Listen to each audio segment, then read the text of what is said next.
యెహోషువ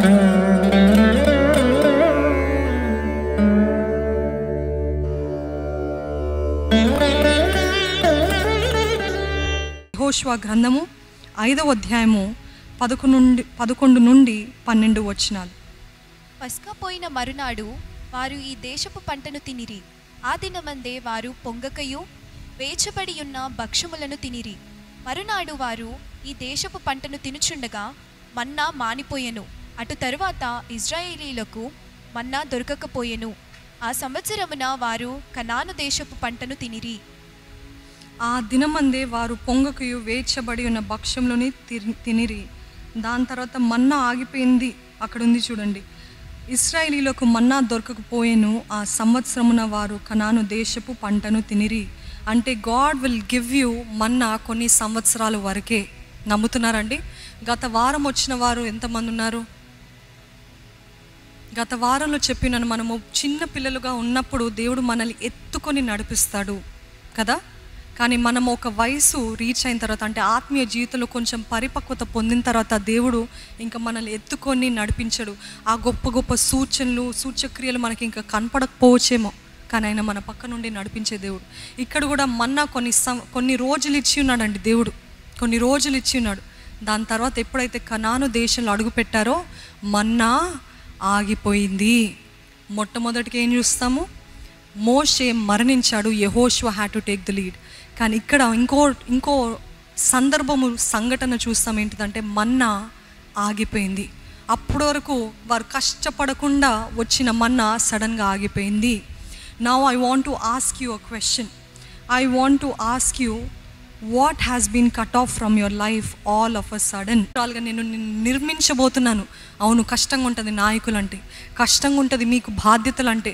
మొన్నటి వరకు మన్నా ఈజీగా ఉందేమో, మీరు కష్టపడనక్కర్లేదు. కానీ ఈ కనాను దేశంలో చూడండి, అబ్రాడ్ దేశానికి వెళ్ళాలి అని అంటే చాలామంది స్టూడెంట్స్ యవనస్తులు ఇక్కడ ఉన్నారు కాబట్టి ఆ ఎగ్జాంపుల్ చెప్తున్నాను. యూనివర్సిటీకి అడ్మిషన్ రావాలి. ఆ యూనివర్సిటీకి ఎన్నో ఎగ్జామ్స్ రాసి, టోఫ్లో ఐఎల్స్ ఎగ్జామ్ రాసి ఆఖరిగా పొందుకుంటారు.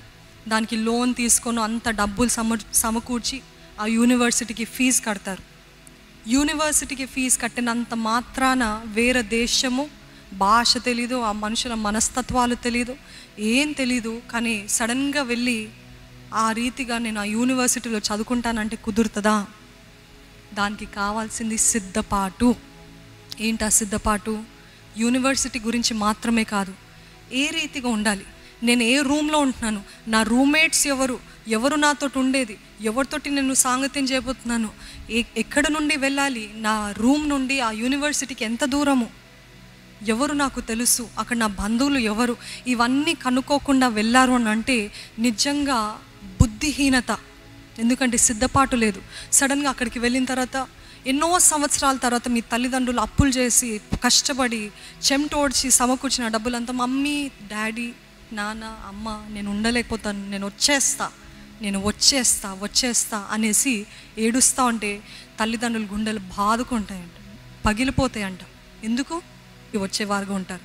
కేవలం యూనివర్సిటీస్ కాదండి, ఈరోజు వివాహానికి అడుగు పెట్టక ముందు కూడా స్త్రీలేమి పురుషులేమి అందరూ ఒక ఎక్స్పెక్టేషన్ తోటి, ఒక ఎదురుచూపుతోటి, ఒక ఆలోచనతో అడుగు పెడతారు. ఆహా, ఇంత హాయిగా ఉంటుందా జీవితము, ఎంత బాగుంటుందో వివాహం అయితే.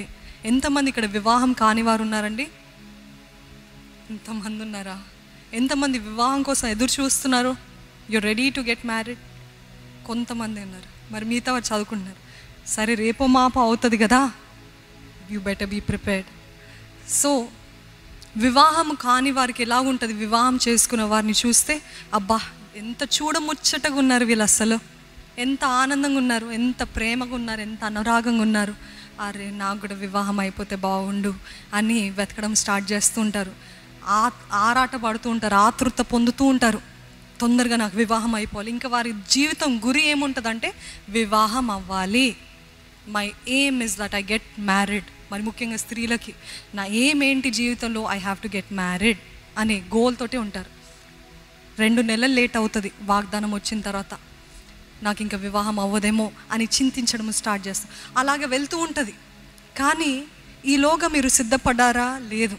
కానీ వివాహం అయిన తర్వాత మీ భర్త ఒక్కలే కాదు, మీ భార్య ఒక్కలే కాదు, వారితోటి వచ్చిన ప్యాకేజ్ ఉంటుంది కదా, అత్తయ్య, మామలు, తోబుట్టువులు, ఆడపడుచులు, వీరు కో బ్రదర్స్, కో సిస్టర్స్, వీళ్ళందరూ రాగానే ఇదంతా ఏంటి, నేను దీనికి సిద్ధపడలేదే, దీని గురించి ఆలోచించలేదే, వాళ్ళేంటి నన్ను ఆ మాట అన్నారు, వీరేంటి నన్ను ఇంత మాట అన్నారు, నేను ఎలాగ ఉండాలి, నేను వచ్చేస్తాను అమ్మా, నేను ఉండలేనమ్మా, నేను వచ్చేస్తాను. మరి ఇన్ని సంవత్సరాలు వివాహం అని మొత్తుకున్నావు కదా, మరి ఏమైంది ఈరోజు? ఏమైంది? సిద్ధపాటు లేదు. ఈరోజు అన్ని రీతిలుగా సిద్ధపడాలండి వివాహానికంటే. మానసికంగా, శారీరకంగా, ఆత్మీయంగా అన్ని రీతిలుగా సిద్ధపడాలి. మొట్టమొదటిగా ఒకటి మాత్రం జ్ఞాపకం చేసుకోండి, వివాహం కానివారు త్యాగము, సహింపు, ఓర్పు ఫౌండేషన్గా ఉండాలి. అంటే ఇవన్నీ ఎవరికి ఉంటుంది అంటే ప్రేమ ఉన్న వారికి. ప్రేమ ఫౌండేషన్గా ఉంటే త్యాగము, సహనము, ఓర్పు ఇవన్నీ ఉన్నట్లయితే ఏ వివాహ బంధమైనా నిలబడుతుంది. ఎందుకంటే భర్త బాధ పెడతాడు తప్పకుండా, భార్య బాధ పెడతాడు తప్పకుండా, అత్త మామలు ఏదో రీతిగా బాధ పెడుతూ ఉంటారు. కానీ you have to be prepared. నేను నా నుండి వచ్చే తరతరాలు ఆశీర్వదించబడాలంటే నేను ఓర్చుకోవాలి, నేను సహించాలి, నేను భరించాలి, నేను ప్రేమను చూపించాలి. యేసు ప్రభు అన్నాడు, మిమ్మల్ని ఒక్కసారి ఒక చెంప పైన దెబ్బ వేస్తే ఇంకో చెంప చూపించండి. లేదండి, ఈరోజు I will fight for my rights కదా, I will fight for my rights అని అంటారు. మహిళా సంఘాలను బయలుదేరిన ఏంటి కొడతారా? నో, మనం కేసు వేయాలి, మనం ఇది చేయాలి, అది చేయాలనేసి. The world is always opposite to what the Bible says. నమ్ముతున్నారా? లోకం ఎప్పుడు కూడా బైబిల్ ఏది చెప్తుందో దానికి ఆపోజిట్గా చెప్తుంది. ఈరోజు దేవుడు అంటున్నాడు, you have to bear it. Are you prepared? ఈరోజు ఎట్టి పరిస్థితి కేవలం వివాహం కాదు, ఉద్యోగం కాదు, యూనివర్సిటీస్ కాదండి. పరిచర్యకి పిలుస్తున్నాడేమో దేవుడు, సేవకి పిలుస్తున్నాడేమో దేవుడు. దేనికోసం పిలిచినా దానికి కావాల్సిన వాగ్దాటు, దానికి కావాల్సిన బైబిల్ చదవడం, దానికి కావాల్సిన ప్రార్థన జీవితం, దానికి కావాల్సిన అన్ని రీతులుగా సిద్ధపాటు. If you are placed in that situation, ఆ వాగ్దాన భూమిలోకి అడుగుపెట్టినప్పుడు ఏది కూడా సర్ప్రైజ్గా, ఏది కూడా షాకింగ్గా లేకుండా ఉండటానికి మీరు సిద్ధంగా ఉన్నారా? అక్కడికి వెళ్ళి నేను నేర్చుకుంటాను, no, that is very wrong. నేను అది అయిన తర్వాత నేర్చుకుంటాను, నో. నేను ఇందాక మొదట్లో చెప్పాను, when you are prepared, God will open doors for you. నమ్మిన వారు బిగ్గరగా హల్లెలూయా చెప్దామండి. మీరు సిద్ధపడితే అంట దేవుడు తలుపులు తెరుస్తాడంట. మీరు సిద్ధపడకపోతే తలుపులు తెరవడంట. ఆ రోజు మన్నా ఆగిపోయింది, మన జీవితంలో కూడా ఆగిపోయినవి ఎన్నో ఉన్నాయి. అట్లాంటి పరిస్థితుల్లో దేవుడు అంటున్నాడు, ఆగిపోయినంత మాత్రాన నువ్వు ఆగిపోవద్దు, మీరు ఆగిపోవద్దు. మోషే లేనంత మాత్రాన మీరు ఇక్కడ ఉండిపోవద్దు. మన్నా ఆగిపోయినంత మాత్రాన మీరు ఇక్కడ స్తంభించద్దు. మీరు ఇక్కడ you should not halt here. You have to keep moving forward. Amen. నీ సన్నిధిలో అడిగినప్పుడు, దేవా నువ్వు ఈ వాక్కునిచ్చి ఉన్నావయ్యా, ఈ వాక్కుని నీ బిడ్డలతో పంచి ఉంటుండగా దేవా, ఎట్టి ఆగిపోయిన పరిస్థితిలో ఉన్నా కొనసాగించమని అంటున్నావయ్యా. Thank you Lord, thank you Lord. You're asking us to move forward, Lord, no matter what happens in our life. దేవా, ముందుకు సాగే జీవితం మాకు అందరికీ దయచేయి. విశ్వాసముతో సిద్ధపడే జీవితము దయచేయి. అడుగు పెడుతున్న వాగ్దాన భూమిలోకి కావాల్సిన సిద్ధపాటు, మానసిక, శారీరక, ఆత్మీయ ధైర్యము మాకు దయచేయమని అడుగుచున్నానయ్యా. ఈరోజు ఎవరైతే ఏవేవైతే పోగొట్టుకున్నారో, లేకపోతే ఎవరినైతే పోగొట్టుకున్నారో దేవా, వారిని నువ్వు నిస్సహాయ స్థితిలో ఉంచవయ్యా.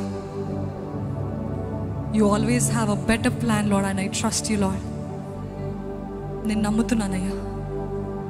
You always have a greater plan Lord, not just better, you have the best plan Lord. ఉత్తమమైన ప్రణాళిక కలిగి ఉన్నవయ్యా నా ఎడల. నేను నమ్ముతున్నానయ్యా. నమ్ముతున్న వారు నేను నమ్ముతున్నాను అని బిగ్గరగా చెప్పండి. మీ నమ్మికను కనపరచండి. దేవుడు మీ ఎడల గొప్ప ప్రణాళిక, అతి ఉత్తమమైన ప్రణాళిక మీ ఎడల కలిగి ఉన్నాడండి, కలిగి ఉన్నాడండి.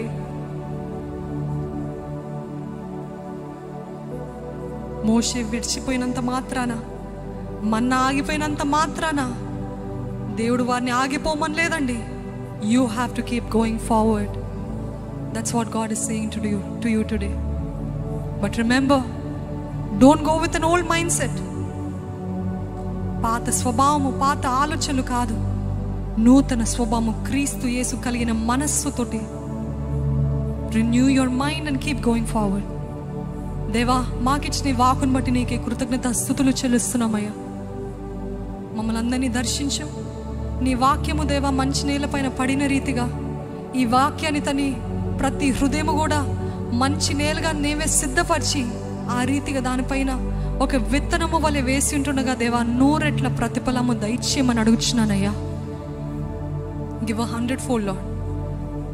మాకు మేము సమయము వృధా చేయకుండా ప్రతి నిమిషము, ప్రతి గడియ, ప్రతిరోజు సిద్ధపడి దేవా, సిద్ధపడిన వారుగా వాగ్దాన భూమిలోకి ధైర్యముగా, కాన్ఫిడెంట్గా అడుగుపెట్టే కృపను దయచే దేవా. నువ్వు మాట్లాడవు, నీది ఒక్క మాట చాలయ్యా. ఆ మాటతో నువ్వు మాట్లాడవని నమ్ముతూ నిన్ను స్తుతిస్తున్నామయ్యా. నువ్వు నాతోటి వస్తావని నిన్ను స్తుతిస్తూ మేము ఆనందంగా, సంతోషభరితులుగా మేము తిరిగి వెళ్ళాలయ్యా. గొప్ప ధైర్యము, గొప్ప నిశ్చయత, కాన్ఫిడెన్స్ తోటి ఇక్కడ ఉన్న ప్రతి ఒక్కరిని ఇప్పుడే దేవా నింపమని అడుగుచున్నానయ్యా. ప్రతి భయం అనే ఆత్మ నుండి విడిపించయ్యా. ప్రతి ఆందోళన, ఓవర్ థింకింగ్, యాంగ్జైటీ నుండి ఇక్కడున్న ప్రతి ఒక్కరిని విడిపించమని అడుగుచున్నానయ్యా. నా దేవుడు సమస్తము చూసుకుంటాడనే విశ్రాంతితో, తేలికతో ముందుకు సాగే కృపను మాకందరికి దయచేయమని ప్రభు యేసు నామములో అడిగి వేడుకొంచున్నాను తండ్రి.